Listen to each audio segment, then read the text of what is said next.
Jhintu sir ঝিন্টুকে বলছে, ঝিন্টু বল দিকে একটা কথা, ইন্টারনেটে যারা অশ্লীলতা ছড়ায় তাদেরকে তুই কোন চোখে দেখিস?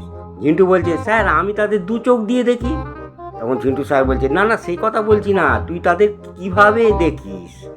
তখন ঝিন্টু বলছে, স্যার আমি তাদের ফুল এইচডিতে দেখি। দীপুকে তার স্যার বলছে, এই দীপু বল দেখি, 1990 সালে যদি একজন জন্মগ্রহণ করে এখন তার বয়স কত হবে? এবং দীপু বলছে, স্যার পুরুষ না মহিলা? তখন স্যার বলছে, এর মধ্যে পুরুষ আর মহিলার তফাৎ কী হলো? তখন দীপু বলছে, না স্যার, ব্যাপারটা হচ্ছে কি জানেন, যদি মহিলা হয় তার 10 বছর বিয়োগ করতে হবে।